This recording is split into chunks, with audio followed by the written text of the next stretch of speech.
जी हाँ दोस्तों, अगर आप भी मैथ के साथ खेलना चाहते हैं तो आज ही चैनल को सब्सक्राइब करिए और पास वाली घंटी को जरूर प्रेस करिए ताकि आने वाली वीडियो को नोटिफिकेशन पल पल मिलता रहे। तो दोस्तों आइए हम लोग आज मैथ के साथ कैसे खेलते हैं आप लोगों को दिखाते हैं। दोस्तों आज हम कक्षा 10वीं के कुछ महत्वपूर्ण प्रश्नों को लेकर आए हैं जो 12 अप्रैल का आप लोगों का मैथ का पेपर है। बहुत इंपॉर्टेंट ये वीडियो होने वाली है दोस्तों।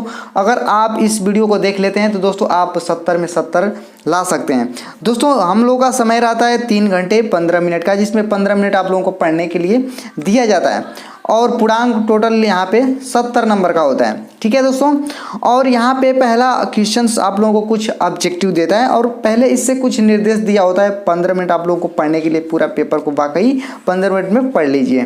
ठीक है दोस्तों, तो आइए हम लोग बिना टाइम बर्बाद किए हुए इन क्वेश्चनों को देखते हैं। देखिए दोस्तों प्रश्न 1 का क है जो 144 के अभाज्य गुणनखंड में 2 की घात है। तो दोस्तों इसको हम लोग क्या करते हैं कि सिंपल सा अभाज्य गुणनखंड इसका करते हैं 144 का, और 2 की घात के रूप में कितना आएगा उसको हम लोग देखते हैं। तो कैसे करेंगे, तो 144 को हम लोग यहाँ पे सिंपल सा कटाएंगे।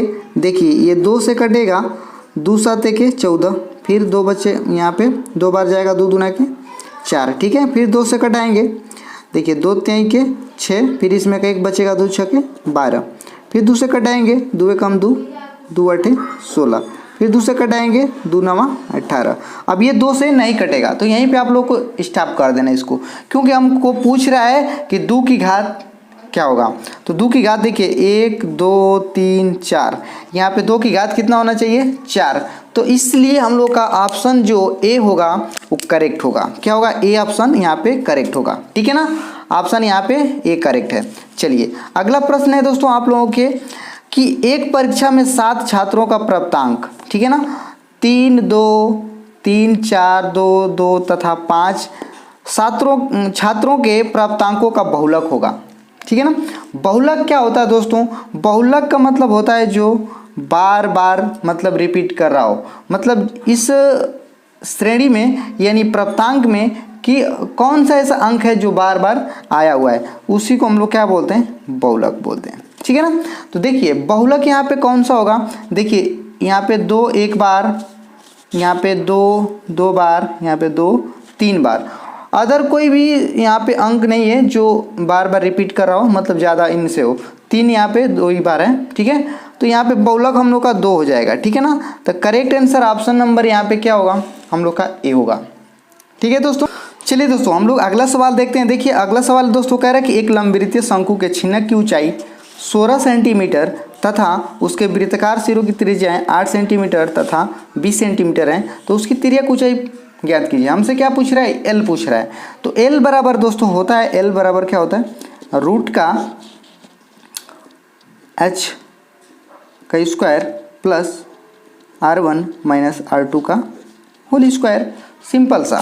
तो देखिए यहाँ पे हम लोग एच बराबर दे रखा है कितना 16, R1 की जगह पे कितना दे रखा है 20, R1 सबसे बड़ा होता है। ठीक है, और R2 बराबर कितना हम लोग का 8 हो जाएगा। सिंपल से यहाँ पे रख दीजिए आप लोग। तो देखिए 16 का स्क्वायर, ठीक है, और प्लस यहाँ पे कितना हो जाएगा 20 का स्क्वायर माइनस 8 का स्क्वायर। ठीक है, 20 सॉरी यहाँ पे 20 और माइनस 8 ये हो जाएगा, इसका स्क्वायर करेंगे तो ये 256 और प्लस 20 में से 8 जाएगा तो कितना बचेगा हम लोग का 12, और 12 का स्क्वायर कितना हो जाएगा 144। इसको हम लोग जोड़ेंगे तो टोटल आ जाएगा हम लोग को 400। ठीक है, और 400 को स्क्वायर रूट निकालेंगे तो हम लोग का कितना आएगा 20 आ जाएगा। यानी हम लोग का करेक्ट आंसर ऑप्शन नंबर यहाँ पे सी होगा। क्या होगा, सी यहाँ पे राइट आंसर होगा 20। ठीक है, तो दोस्तों ये हम लोग का ग का सी यहाँ पे करेक्ट है। आइए अब अगला आप लोगों को मैं बताऊँ इंपॉर्टेंट सबसे वेरी ये एग्जाम के दृष्टि से कह रहा है कि यूक्लिड की विभाजन उपप्रमेय ए बराबर बी क्यू प्लस आर में जहाँ आर निम्न में से किसको संतुष्ट करता है। दोस्तों मैं बता दूं आप लोगों को कि आर बराबर क्या होता है, मैं पिछले वीडियो में भी ये सब बता चुका हूं कि आर जो होता है रिमाइंडर होता है, और रिमाइंडर हमेशा क्या होता है ना दोस्तों कि रिमाइंडर जो होता है हमेशा 0 के इक्वल होता है और इज ग्रेटर देन भी होता है। यानी जो रिमाइंडर होता है 0 से सदैव बड़ा होता है या तो उसके बराबर भी हो जाता है, और b से हमेशा क्या होता है दोस्तों, छोटा होता है। b से हमेशा क्या होता है, छोटा होता है। तो यहाँ पे देखेंगे ऑप्शन कौन सा संतुष्ट यहाँ पे कर रहा है। तो यहाँ पे 5 दिया है तो ये तो होगा नहीं, ठीक है। यहाँ पे देखते हैं 0 is less than B r है, और r इज लेस देन क्या है, b है। यानी यहाँ पे ये संतुष्ट कर रहा है दोस्तों, ठीक है ना। यहाँ पे देखिए, यहाँ पे 0 इज ग्रेटर देन दिखा रहा है, तो ये होगा नहीं, तो ये ऑप्शन यहाँ पे बी करेक्ट होगा हम लोग का ऑप्शन, ठीक है। तो दोस्तों ये हम लोग का बी होगा इसका आंसर, ठीक है। अब देखिए यहाँ पे दिए गए चित्र में यदि डी ई, यहाँ पे देखिए आप लोगों को चित्र है, यहाँ पे दिए गए चित्र में यदि डी ई समांतर है बी सी के, तो x का मान ज्ञात कीजिए। दोस्तों आप लोगों को मैं पीछे पढ़ा चुका हूँ, इसमें आप लोग देखिएगा कि इसको हम लोग कैसे हल करेंगे। यहाँ पे देखिए दो समरूप त्रिभुज हैं, एक तो बड़ा ए बी सी और दूसरा त्रिभुज ए डी ई, यानी ए बी सी के समरूप कौन सा त्रिभुज है, ए डी ई है, ठीक है ना। तो जो बड़ी भुजा का अनुपात होगा छोटी भुजा के अनुपात के इक्वल होना चाहिए। तो यहाँ पे ए बी हम लोग बटा में कर सकते हैं कितना, ए डी और इक्वल टू ये होगा हम लोग का बी सी और बटा में कितना डी ई, ये होगा, ठीक है। तो इसके अनुसार अगर हम लोग रखते हैं, देखिए यहाँ पे, तो यहाँ पे टोटल हम लोग जोड़ें तो 3 और 2 5 हो जाएगा, यानी ए बी की वैल्यू कितना होगा 5 और ए डी की वैल्यू कितना होगा 2 होगा, ए और डी की वैल्यू कितना होगा 2 होगा। और बी सी हमको क्या करना है, फाइंड करना है। यहाँ पे एक्स दे रखा है और डी ई की वैल्यू कितना दे रखा है 4 दे रखा है। तो जब इसका हम लोग इसमें गुणा करेंगे, ठीक है, तो कितना आ जाएगा, ये 4 पंजा का 20 और बटा में 2 इक्वल टू कितना होगा x होगा। इसको कटाएंगे तो हम लोग कितना आ जाएगा 10 आ जाएगा, इक्वल टू कितना हो जाएगा, ये x हो जाएगा, यानी x की वैल्यू कितना आ जाएगा 10। तो यहाँ पे करेक्ट आंसर ऑप्शन नंबर यहाँ पे क्या होने वाला है, सी होने वाला है, ठीक है। तो ये हम लोग का correct answer option number C है।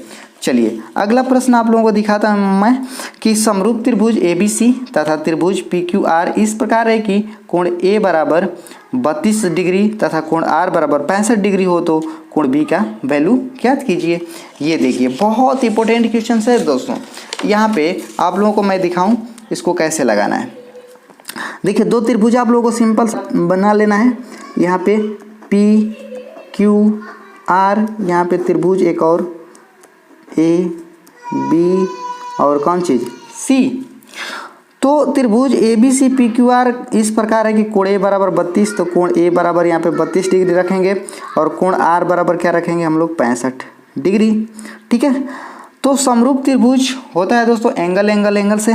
तो यहाँ पे पहले से दे रखा है कि समरूप है त्रिभुज ए बी सी त्रिभुज पी क्यू आर के। तो यहाँ पे आर का जो संगत होगा यहाँ पे सी होगा, क्या होगा सी होगा। तो आर जितना है उतना ही सी होगा।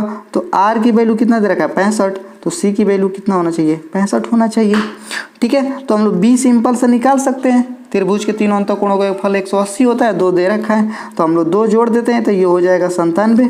कितना हो जाएगा 97 और घटा देते हैं हम लोग 180 में से कितना को 97 को, तो ये आ जाएगा हम लोग का कितना आ जाएगा, तो टोटल हम लोग का 83। कितना आ जाएगा 83। तो ऑप्शन नंबर यहाँ पे हम लोग का कौन सा करेक्ट होगा, ये करेक्ट हो जाएगा, ठीक है दोस्तों। तो ये ऑब्जेक्टिव क्वेश्चन है, हूबहू एकदम ऐसे ही क्वेश्चन आएंगे आप लोगों को, सब इसी तरह के करने हैं दोस्तों। कुछ क्वेश्चन सॉल्व करने के लिए आएंगे और उनको सॉल्व कर को लगाना होगा, कुछ मुँहज़बानी आप लोग ऐसे ही ट्रिक कर सकते हैं। हाँ चलिए अगला प्रश्न पे हम लोग चलते हैं, क्वेश्चन नंबर 2 पे। और ये 2-2 नंबर के रहेंगे क्वेश्चंस, है ना। देखिए k का मान ज्ञात कीजिए जिसके लिए समीकरण युग्म 3x - 4y + 7 = 0 कामा दे रखा है kx + 3y - 5 = 0 का कोई हल नहीं है। ये दोस्तों एकदम इसको आप लोग वेरी इंपॉर्टेंट कर लीजिएगा, क्योंकि यह लघुत्तरीय और दीर्घोत्तरीय किसी में भी पूछ सकता है, ठीक है। तो दोस्तों आप लोगों को कैसे इस क्वेश्चन को लगाना है मैं अभी आप लोगों को बता रहा हूँ, ठीक है। चलिए दोस्तों देखिए हम लोग इसको कैसे लगाएंगे। अगर आप लोगों को यहाँ पे कोई हल नहीं दे रखा हो तो इसको हम लोग बोलते हैं समांतर दोनों लाइन है, ठीक है ना। इनसे जो लाइन खींचा जाएगा इन समीकरणों से, वो लाइन कैसी होगी, समांतर होगी। तो उसके लिए फार्मूला होता है a1/a2 is equal to b1/b2 is not equal c1/c2। तो दोस्तों हम लोग को इसको नहीं लेना है, बस ये वाला थोड़ा सा लेकर हम लोग हल कर सकते हैं आराम से, ठीक है, क्योंकि हमको x की वैल्यू ज्ञात करनी है। तो a1 की वैल्यू हम लोग देखें तो a1 की वैल्यू क्या है, यहाँ पे 3 है, तो यहाँ पे 3 रखेंगे। और a2 की वैल्यू इसमें से लिखेंगे तो क्या है, इसमें k है, ठीक है, इक्वल टू b1 की जगह पे क्या है, तो -4 है, ठीक है। और यहाँ पे देखेंगे यहाँ पे क्या है, तो यहाँ पे 3 है, ठीक है। अब हम लोग इसका इसमें गुणा करें तो 3 तिहाई के आ जाएगा हम लोग का कितना, 9 आ जाएगा, ठीक है। और k वहाँ पे चला जाएगा, 4 इधर चला जाएगा, तो ये 4 हो जाएगा, इक्वल टू क्या आ जाएगा, k आ जाएगा। यानी k की वैल्यू क्या हो रहा है यहाँ पे, माइनस, ये माइनस इधर आ जाएगा ना, तो k की वैल्यू क्या हो रहा है हम लोगों का, -9/4। तो यही हम लोग का क्या हो जाएगा, करेक्ट आंसर हो जाएगा, सिंपल सा। चलिए आप लोगों को ये त्रिकोणमिति का सवाल है दोस्तों। देखिए काश 1 अंश, काश 2 अंश, काश 30 अंश, काश 3 अंश, ऐसे ही मतलब डॉट डॉट काश 180 अंश तक जाएगा। आप लोगों को मैं इसको अगर बात करूं कैसे इसको चेंज करना है, तो काश 1 अंश की बात करें डॉट डॉट डॉट, काश 2 अंश की बात करें यहाँ पे है ना, गुणते डॉट डॉट डॉट काश 180 अंश, ठीक है। यहाँ पे आप लोग ध्यान दीजिएगा कि इन सब में गुणा है, इन सब में क्या है, गुणा है। तो अगर मैं बात करूं, अगर काश हम लोग यहाँ पे 90 की बात करेंगे, काश 90, ठीक है, और काश 90 आएगा कहीं ना कहीं बीच में। काश 90 की वैल्यू क्या होती है आप लोगों को पता होगा, काश 90 की वैल्यू क्या होती है आप लोगों को पता होगा कि 0 होता है। क्या होता है, 0 होता है। काश 90 की वैल्यू क्या होता है, 0 होता है। और जब हम लोग किसी भी संख्या में 0 से गुणा करेंगे तो क्या हो जाएगा, 0 हो जाएगा। क्या हो जाएगा, 0 हो जाएगा। तो सिंपल सा इसका मान क्या हो जाएगा, 0 डिग्री हो जाएगा। यानी यहाँ पे आप लोगों को यहाँ पे कहीं ना कहीं काश 90 दिखेगा, और 90 की वैल्यू हम लोग सिंपल सा रख देंगे तो क्या हो जाएगा, सभी मान को 0 कर देगा, ठीक है। तो दोस्तों यहाँ पे आप लोगों को समझ में आ गया होगा। चलिए अगला मैं प्रश्नों पे चलता हूँ। देखिए बिंदुओं 3,0 तथा 0, y के बीच की दूरी 5 मात्रक है, तो y का मान ज्ञात कीजिए। कैसे निकालेंगे दोस्तों, यहाँ पे मान लेते हैं बिंदु A है और यहाँ पे मान लेते हैं बिंदु B है। इसका निर्देशांक दे रखा है 3,0 और इसका निर्देशांक दे रखा है 0, y, ठीक है। और इन दोनों के बीच की दूरी दे रखा है 5 मात्रक। अब हमको y का वैल्यू ज्ञात करना है यहाँ पे, ठीक है ना दोस्तों। क्या ज्ञात करना है, y की वैल्यू। तो दोस्तों दूरी होता है ना AB बराबर, तो AB की वैल्यू दे रखा है 5, ठीक है। तो अंडर रूट में होता है x2 माइनस x1 का whole square plus y2 minus y1 का होल स्क्वायर, ठीक है। तो हम लोग 0 में से 3 को घटाएंगे, 0 में से ये 5 बराबर 0 में से 3 को घटाएंगे तो 3 ही आएगा, और 3 का होल स्क्वायर करेंगे तो 9 आ जाएगा। और यहाँ पे y में से हम लोग 0 घटाएंगे तो ये क्या आएगा, y आएगा, y का होल स्क्वायर करेंगे तो y स्क्वायर आ जाएगा, ठीक है।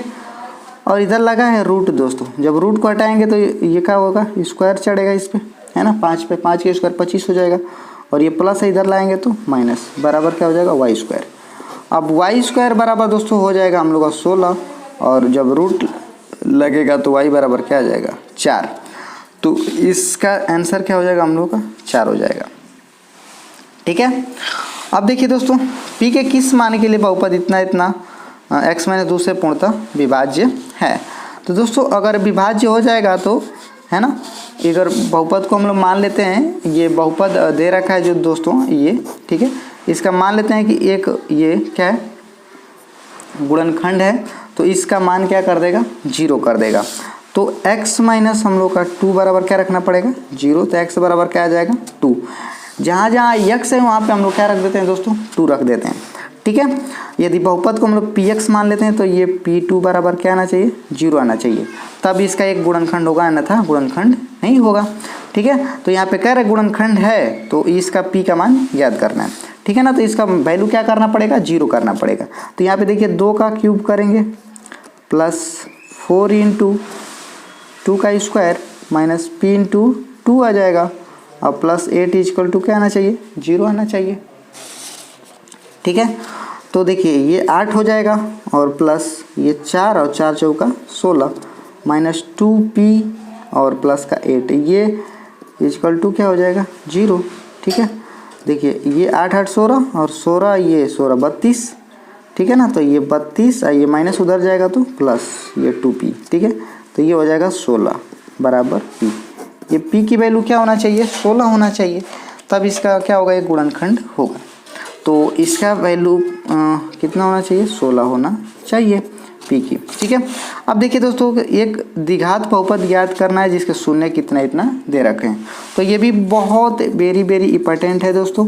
द्विघात बहुपद आप लोगों को कैसे ज्ञात करना है मैं बताता हूँ। ठीक है, आप लोग को एक सूत्र याद करना पड़ेगा, है ना, x square minus alpha plus beta into x plus alpha into beta.